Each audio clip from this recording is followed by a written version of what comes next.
अस्सलाम वालेकुम। मी Sheikh Asif, tutor of mathematics of YouTube channel ऐसे मैथ वाइब्स। हम जीसी यूनिवर्सिटी फैसलाबाद की आउटलाइन डिस्कस कर रहे थे। BS zoology second semester, math code 321 and course is BS zoology. Course name is algebra and trigonometry. आज जो आर्टिकल हम डिस्कस करने जा रहे हैं वो है article function and its types. what is function and what are its types. So definition of function से start करते हैं। Let A and B are two non-empty sets. A and B are two non-empty sets का मतलब A और B कोई से दो set आपके पास मौजूद हैं और उसके अंदर एलिमेंट्स भी लाजमी होने चाहिए, नल सेट नहीं होने चाहिए। A and B are two non-empty sets such that अगर वो नॉन एम्प्टी सेट होंगे तो फिर number one, f is a relation from a to b. F जो है ए से बी की तरफ रिलेशन को शो करेगा। सो हम देखते हैं ये रिलेशन क्या होता है। F is a relation from a to b. F जो है ए से बी की तरफ एक रिलेशन को शो करता है। Domain of f equal to a. Domain जो होगी उसकी उस रिलेशन की किसके इक्वल होगी, वो ए के इक्वल होगी। डोमेन को भी हम डिस्कस करते हैं। Not two ordered pairs have same first elements. जो भी ऑर्डर्ड पेयर का मतलब जो एक्स और वाई की फॉर्म में लिखा जाता है। सो एक्स और वाई की फॉर्म में जो भी पेयर आएगा उसका जो फर्स्ट एलिमेंट है वो एक ही दफ़ा आए, दूसरी दफ़ा ना आए, इसका ये मतलब है। अगर ये तीनों क्वालिटीज़ पाई जाएं फिर f such that a tends to b is called function from a to b। फिर हम उसको बोलते हैं कि जो ये f है वो a से b की तरफ एक फंक्शन है। तीन चीज़ें इस फंक्शन की डेफिनेशन में समझने वाली है। एक रिलेशन क्या होता है कि डोमेन, और एक पेयर। जब आप तीनों चीज़ों को समझ जाओगे तो फिर आपके जहन में डेफिनेशन जो है फंक्शन की वो क्लियर हो जाएगी। सो हम पहले रिलेशन को समझते हैं। रिलेशन क्या है? रिलेशन को समझने के लिए हमें कार्टेशियन प्रोडक्ट को समझना होगा, क्योंकि कार्टेशियन प्रोडक्ट का सबसेट ही जो होता है वो रिलेशन होता है। सो देखते हैं Cartesian product of two sets. दो सेट्स का कार्टेशियन प्रोडक्ट जो है वो कैसे निकालते हैं। Let a and b are two non empty sets, then a cross b equal x y such that x belongs to a and y belongs to b। Cartesian product means आपके पास दो set होंगे, दोनों के दोनों जो है वो नॉन एम्प्टी सेट होंगे, तो हम उनका एक क्रॉस बी करेंगे। एक क्रॉस बी करने से वो हमारे पास डिफरेंट सेट्स, डिफरेंट पेयर बन जाएंगे। और डिफरेंट पेयर्स, एक पेयर को हमेशा x और y फॉर्म में लिखा जाता है। और एक्स फॉर्म जो है उस पेयर की हमेशा क्या कहलाती है? डोमेन कहलाती है। First element of any pair is called domain and second element of any pair is called range. जब हम कार्टेशियन प्रोडक्ट करते हैं ए क्रॉस बी करने से ए और बी के डिफरेंट पेयर्स बनते हैं। उनमें से किसी एक पेयर को अगर हम लें तो उस पेयर की जो पहला एलिमेंट्स होता है वो उसकी डोमेन कहलाता है, जो दूसरा एलिमेंट होता है वो उसकी रेंज कहलाता है। और पेयर को एक्स और वाई की फॉर्म में लिखा जाता है। सो ये था एक्स और y such that x belongs to a and y belong to b. Y जो है वो सेट बी से होगा और एक्स जो है वो सेट ए से होगा। वाई को आप क्या बोलोगे? रेंज। और एक्स को आप क्या बोलोगे? Domain. Cartesian product of two set से फिर आता है रिलेशन और बाइनरी रिलेशन। सो रिलेशन पहले कार्टेशियन प्रोडक्ट को ही वो रिपीट करता है, रिलेशन और binary relation. A cross b equal to x y such that x belongs to a and y belongs to b. अगर ऐसा हो मीन ये इज अ कार्टेशियन प्रोडक्ट, ये कार्टेशियन प्रोडक्ट है। So every subset of a cross b is a relation. Every subset mean जब हम ए cross B करेंगे उसमें से हम किसी को भी, अगर किसी पेयर को भी ले लेते हैं, वो क्या कहलाता है? ए क्रॉस बी का रिलेशन कहलाता है। कोई सा भी एक पेयर हम ले लें, क्योंकि वो पेयर जो है ए क्रॉस बी का सबसेट ही होता है। सो वो क्या कहलाएगा? उसका रिलेशन कहलाएगा।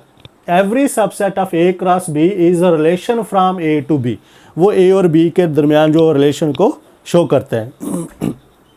सो कार्टेशियन प्रोडक्ट और रिलेशन और बाइनरी रिलेशन को समझने के लिए एक एग्जांपल करते हैं। एक सेट कंसीडर किया आपके पास 2 4, दूसरा सेट कंसीडर किया 3 5 6 और ए क्रॉस बी, इसके अंदर 2 एलिमेंट है, इसके अंदर 3 एलिमेंट है, तो 2 × 3 करोगे तो आपके पास टोटल 6 पेयर बनेंगे। सो हम करते हैं 2 को 3 के साथ एक पेयर हो गया, 2 को 5 के साथ एक पेयर हो गया, 2 को 6 के साथ एक पेयर हो गया, 2 3 2 5 2 6 एक पेयर हो गया। फिर 4 को 3 के साथ, फिर 4 को 5 के साथ, फिर 4 को 6 के साथ, ये हम ए क्रॉस बी कर रहे हैं। तो 4 3 4 5 और 4 6 आ गया। ये जो हमारे पास आई ए क्रॉस बी आई। अब इसमें से कोई सा भी एक पेयर ले लें, 2 5 ले लेते हैं। सो 2 5 में जो 2 वाला हिस्सा है आप वो देख रहे हो वो ए सेट से है, यहाँ से था x बिलोंग्स टू ए। 2 वाला हिस्सा है जो है वो ए से है और 5 वाला हिस्सा वो किस में से है, वो बी में से है। और किसी भी ये पेयर में लिखा गया 2 5, सो 2 5 पेयर को हमेशा कैसे लिखते हैं, x और y की फॉर्म में। इसका मतलब 2 जो है वो x से है और 5 जो है वो y से है। ये आपके पास आ गया, तो a क्रॉस b आ गया। इसी तरह इन जनरल हम b क्रॉस a भी कर लेते हैं। सो अगर b क्रॉस a करेंगे, जस्ट ये पेयर का जो y वाला एलिमेंट है वो x वाला बन जाएगा, जो x वाला वो y वाला बन जाएगा। मीन इनकी पोजीशन चेंज हो जाएगी, जो डोमेन है वो रेंज बन जाएगी, जो रेंज है वो डोमेन बन जाएगी। a क्रॉस b में 2 जो है वो आपके पास डोमेन है, 3 आपके पास रेंज है। जब आप b क्रॉस a करोगे तो 3 आपके पास क्या बन रही है, डोमेन बन रही है, 2 आपके पास क्या बन रही है, रेंज बन रही है। इसका मतलब a क्रॉस b और b cross a in general ये इक्वल नहीं होता कार्टेशियन प्रोडक्ट में। कार्टेशियन प्रोडक्ट में a cross b does not equal to b cross a in general. अब ये था कार्टेशियन प्रोडक्ट। अब ये कार्टेशियन प्रोडक्ट में से मैंने कोई से अपनी मर्जी से 6 का ये रिलेशन बना हुआ है, 6 का ये प्रोडक्ट बना हुआ है, इनमें से मैंने अपनी मर्जी से कोई से दो दो पेयर उठा लिए हैं। एक पेयर को मैंने उठा लिया 2 3 4 5, ये 2 3 लिया और ये 4 5 लिया और मैंने इसको कह दिया ये मेरा R1 है। R मीन रिलेशन, ये मेरा रिलेशन 1 है। और एक और पेयर ले लिया जिसको 4 3 और 4 6, मैंने इसको बोल दिया कि ये मेरा R2 है। तो इस तरह जो डेफिनेशन में रिलेशन का लफ्ज़ आ रहा था, रिलेशन का मतलब है सबसेट ऑफ कार्टेशियन प्रोडक्ट्स। जो आप कार्टेशियन प्रोडक्ट लेते हैं, जितने भी पॉसिबल पेयर्स होते हैं उसमें से कोई सा एक, कोई से 2, कोई से 3, जितने आप लेना चाहो वो आप ले सकते हो। वो होते तो a क्रॉस b का सबसेट ही है, आप उसको R का नाम दे देते हो, रिलेशन का नाम दे देते हो। सो कार्टेशियन प्रोडक्ट ऑफ 2 सेट्स और रिलेशन, ये मैंने यहाँ तक इनके ऊपर जो है वो डेफिनेशन से उम्मीद है आपको ये क्लियर हो गया होगा। अब हमने देखना है कि इन रिलेशन के अंदर जो है फंक्शन एग्जिस्ट करता है या नहीं। हर फंक्शन के अंदर रिलेशन एग्जिस्ट करता है, लेकिन हर रिलेशन के अंदर फंक्शन एग्जिस्ट नहीं करता। तो हम फंक्शन को पढ़ रहे हैं तो हमें रिलेशन से फंक्शन को निकालना आना चाहिए। सो R1 जो हमारे पास रिलेशन आ गया, तो मैंने इस R1 के ऊपर जो है फंक्शन की डेफिनेशन अप्लाई करनी है। सो फंक्शन की डेफिनेशन ये कहती है कि f is a relation from a to b। Function की डेफिनेशन कहती है f is a relation from a to b। a to b हो तो ये मेरा जो है वो a से b की तरफ ही है। दूसरा वो कहता है domain of f equal to a। तो कोई भी जो आपने रिलेशन निकाला है आप उसकी डोमेन निकालो तो वो a के इक्वल आनी चाहिए। सो मैं R1 की अगर डोमेन निकालूँ तो मेरे पास 2 और 4 आ रही है। R1 की अगर डोमेन निकालूँ मेरे पास 2 और 4 आ रही है। तो R1 is subset of a cross b। Domain of R1 2 4 जो कि किसके इक्वल है, a के इक्वल है। और अगर आप R1 को देखो, सो 2 अगर 3 के साथ एसोसिएशन बना रहा है, उसके बाद 2 जो है किसी और के साथ एसोसिएशन नहीं बना रहा है। 2 और 4 ये फर्स्ट एलिमेंट है R1 के, और ये फर्स्ट एलिमेंट्स जो R1 के है ये रिपीट नहीं हो रहे। एक के साथ रिलेशन बना के वो किसी दूसरे के साथ रिलेशन नहीं बना रहा। So not first element of R1 is same. R1 is function from A to B। फिर हम कहेंगे कि जो R1 है वो फंक्शन है A टू B के ऊपर। इसी तरह हम दूसरी एग्जांपल कैसे, R2 मैंने 4 3 और 4 6 लिया। सो अगर मैं देखूँ इसके फर्स्ट एलिमेंट 4 4 है, तो 4 से तो मेरे पास जो सेट ए का एक एलिमेंट ही आता है 4, पूरे का पूरा सेट तो नहीं आ रहा है। एक तो यहाँ पे ये कॉन्ट्राडिक्ट कर गया डेफिनेशन के साथ। दूसरा फर्स्ट एलिमेंट जो 4 है वो 3 के साथ भी पेयर बना रहा है और 4 जो है वो 6 के साथ भी पेयर बना रहा है। इसका मतलब है वो दूसरी कंडीशन के साथ भी कॉन्ट्राडिक्ट कर गया कि not first element of r is same, वो सेम नहीं होने चाहिए, जबकि यहाँ पे सेम है। सो R2 में रिलेशन तो है बट इसके अंदर फंक्शन नहीं है, जबकि R1 में फंक्शन भी है और रिलेशन भी है। इसको थोड़ा सा मैं समराइज़ कर देता हूँ। कार्टेशियन प्रोडक्ट में A क्रॉस B करना होता है।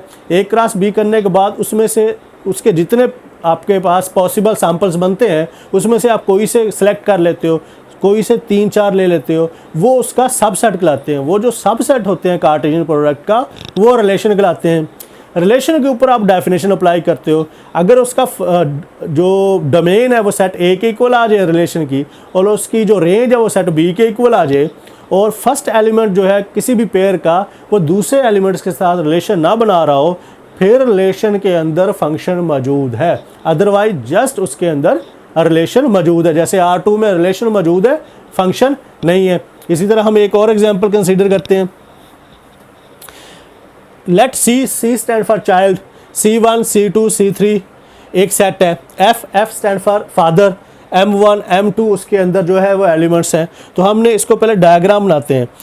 एक मैंने जो है वो सेट लिया चाइल्ड का जिसके अंदर C1 C2 C3 चाइल्ड रखे हुए हैं, और फिर फादर का लिया जिसके अंदर M1 M2 रखे हुए हैं। अब C1 C2 चाइल्ड जो है वो M1 के साथ एसोसिएट हो रहे हैं। इसका मतलब क्या है, एक फादर के 2 बच्चे हैं, दैट इज़ पॉसिबल। और दूसरा ये है कि जो चाइल्ड 3 है वो जस्ट M2 के साथ एसोसिएशन बना रहा है। इसका मतलब जो मैन 2 है उसका एक ही चाइल्ड है, ये भी पॉसिबल है। सो हम देखना ये चाह रहे हैं कि ये चाइल्ड और फादर के रिलेशन में फंक्शन एग्जिस्ट करता है या नहीं। सो हम इसको एग्जिस्ट करने के लिए हमने C सेट लिया, F सेट लिया, फिर C क्रॉस F लिया, तो अगेन आपके पास 6 ही उसके पेयर बनेंगे। तो देखो C1 M1, C1 M2, फिर C2 M1, C2 M2, C3 M1, C3 M2। तो ये 6 आपके पास क्या बन गए, पॉसिबल सैंपल्स बन गए। अब इन 6 में से मैंने कोई से 2 कंसीडर कर लिए, कोई से 2 सबसेट निकाल लिए जो कि R1 है। एक C1 M1 ले लिया, एक C2 M1 ले लिया, और एक C3 M2 ले लिया। इसके अलावा भी लिए जा सकते हैं, मैंने जस्ट यही पिक कर लिए। सो मैंने इनकी इन जो रिलेशन है R1 निकाला, इसकी डोमेन निकाली जो कि C1 C2 C3 आई, C1 C2 C3 जो कि मेरे पास सेट A है। और जब उसकी मैंने रेंज निकाली वो M1 M2 आई जो कि मेरे पास सेट B है। और जब मैंने इस रिलेशन को देखा, इस रिलेशन में जो फर्स्ट एलिमेंट है वो रिपीट नहीं हो रहा, एक दफ़ा आ रहा है दूसरी दफ़ा रिपीट नहीं हो रहा। तो इसका मतलब not first elements of R1 is same भी नहीं है। तो फंक्शन की डेफिनेशन के ऊपर ये पूरा उतर रहे हैं। इसका मतलब C क्रॉस F रिलेशन में फंक्शन मौजूद है, C क्रॉस F रिलेशन में फंक्शन मौजूद है।